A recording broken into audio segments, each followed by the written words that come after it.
Hello everyone, welcome back to my channel logic gainers. My name is Nida. तो आज के video में हम लोग स्टार्ट करने वाले हैं क्लास 8 में साइंस का chapter number 7 which is conservation of plants and animals. ठीक है, तो आज के जो वीडियो है इसमें हम लोग प्लांट्स के, एनिमल्स के बारे में पढ़ेंगे, बहुत कुछ इसमें जानेंगे। जैसे कि आप लोगों ने देखा होगा, सुना होगा, बहुत सारे ऐसे प्लेसेस होते हैं जिनका हम लोग बोलते हैं नेशनल पार्क। जैसे कि काजीरंगा नेशनल पार्क हो गया, जिम कॉर्बेट नेशनल पार्क हो गया। तो ये सारे नेशनल पार्क हो गए। वाइल्ड लाइफ सेंचुरीज के बारे में आपने सुना होगा, बायोस्फीयर रिजर्व के बारे में आपने देखे होंगे या सुना होगा। बट ये सारे प्लेसेस क्यों बनाए गए जब हमें पता है कि फॉरेस्ट में ऑलरेडी प्लांट्स भी होते हैं, एनिमल्स भी होते हैं, तो इनको अलग से बनाने की क्या जरूरत पड़ गई, गवर्नमेंट ने इनको क्यों बनाया है ना। तो ये सारी चीजें हम लोग देखेंगे आज के वीडियो में। बट उससे पहले हम लोगों को ये चीज पता होनी चाहिए कि ये बनाने से रिलेटेड एक और चीज है कि हमारे डिफॉरेस्टेशन, आप लोगों ने नाम सुना होगा ना, डिफॉरेस्टेशन। ये तो छोटे क्लासेस से पढ़ते हुए आ रहे हैं। तो हम डिफॉरेस्टेशन के बारे में सबसे पहले समझ लेते हैं क्योंकि ये उससे डायरेक्टली रिलेट करता है। तो जब हम डिफॉरेस्टेशन और इसके कॉन्सिक्वेंसेस के बारे में समझ लेंगे तो हमें खुद समझ में आ जाएगा कि ये सारी चीजें क्यों बनाई गई हैं। ठीक है, तो चलो हम स्टार्ट करते हैं अपनी वीडियो। तो सबसे पहले बात कर लेते हैं हम लोग डिफॉरेस्टेशन की। डिफॉरेस्टेशन क्या होता है कि जो हमारे फॉरेस्ट होते हैं उनको हम लोग हटा दें, उनको खत्म कर दें। सिंपल सी ये चीज होती है। तो अगर हम एक लाइन में इसको डिस्क्राइब करें तो clearing of forest and using that land for other purposes. मतलब जो हमारे फॉरेस्ट है उसको हम क्लियर कर रहे हैं, वहां के जो प्लांट्स हैं उसको हम लोग कट कर देते हैं। कट करने के बाद वो जो लैंड है उस लैंड को अगर हम किसी दूसरे पर्पस के लिए यूज करते हैं then that is called deforestation. ठीक है, अब ये चीज क्या होती है कि डिफॉरेस्टेशन जो हमारा हो रहा है ये बहुत सारे रीजन होते हैं जो कि वैलिड रीजन है। ठीक है, और उनके लिए हम लोग करते हैं। लेकिन क्या जरूरी नहीं कि हर जगह वैलिड रीजन हो, या तो फिर वैलिड रीजन भी है तब भी हमें इनकी करने की जरूरत पड़े। बहुत सारे दूसरे भी हम लोग ऑल्टरनेट भी निकाल सकते हैं, लेकिन हम लोग कभी ऐसा सोचते नहीं क्योंकि अभी हमें इसका इफेक्ट नहीं पता है कि ये क्या इफेक्ट होगा डिफॉरेस्टेशन का हमारी लाइफ के ऊपर। तो सबसे पहले हम लोग देख लेते हैं कि जो हमारे पर्पस है डिफॉरेस्टेशन के वो क्या होते हैं। तो फर्स्ट है प्रोक्यूरिंग लैंड फॉर कल्टीवेशन। कभी कभी क्या होता है कल्टीवेशन के लिए हमें लैंड की जरूरत पड़ती है क्योंकि पॉपुलेशन हमारे अर्थ पे बढ़ रही है, डे बाय डे इंक्रीज होती जा रही है।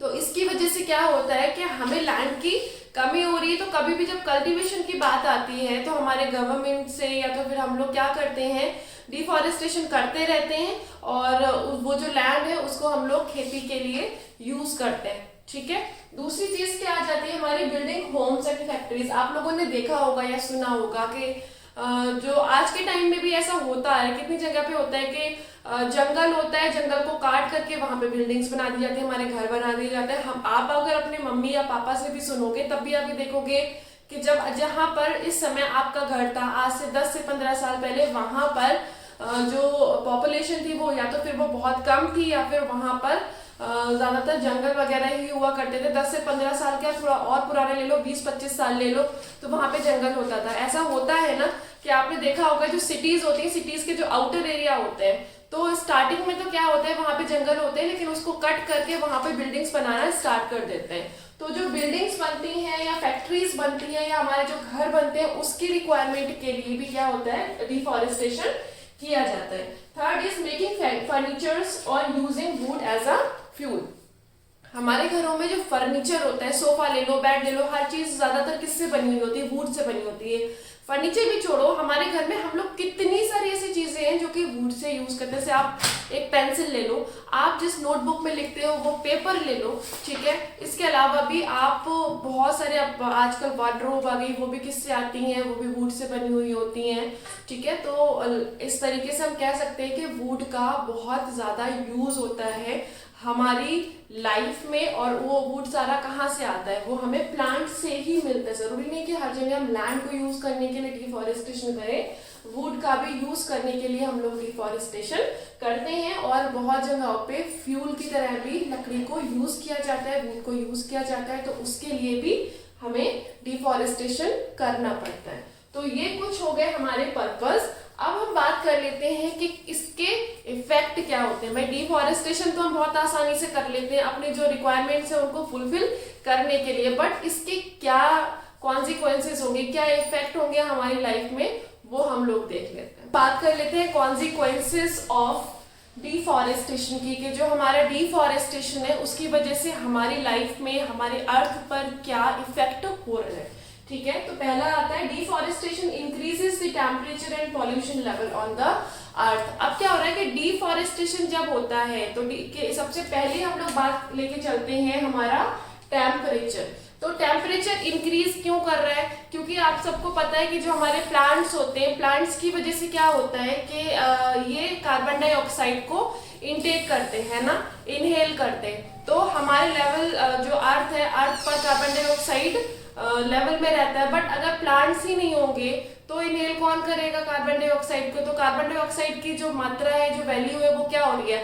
बढ़ रही है। बढ़ रही है तो बढ़ने की वजह से कार्बन डाइऑक्साइड गैस में एक ये चीज होती है कि वो हीट को ट्रैप करता है। तो दिन में जो सनलाइट हमारे अर्थ पर आती है ना, तो वो उसको ट्रैप करके रखता है, उसको बाहर जाने नहीं देता। तो इसकी वजह से क्या है, हमारे अर्थ पे ग्लोबल वार्मिंग हो रही है। वो क्यों हो रही है? क्योंकि हमारे अर्थ पे टेम्परेचर बढ़ता जा रहा है, ग्लेशियर्स पिघल रहे हैं। क्यों पिघल रहे हैं? उसका भी एक यही रीजन होता है। तो टेम्परेचर पहली चीज इंक्रीज कर रहा है, दूसरा पॉल्यूशन भी हो रहा है। पॉल्यूशन लेवल कैसे बढ़ रहा है? वैसे तो क्या है, हमारे जो कार्बन डाइऑक्साइड गैस अगर एक ऐसी है जो पॉल्यूशन क्या होता है, यही चीज होती है ना कि जो भी हार्मफुल चीजें हैं हमारे अर्थ में, हमारे अगर एयर में ले लो तो हार्मफुल चीज क्या हो गई? कार्बन डाइऑक्साइड गैस हो गई, तो वो एयर पॉल्यूशन हो गया। सॉइल इरोजन आपने सुना होगा।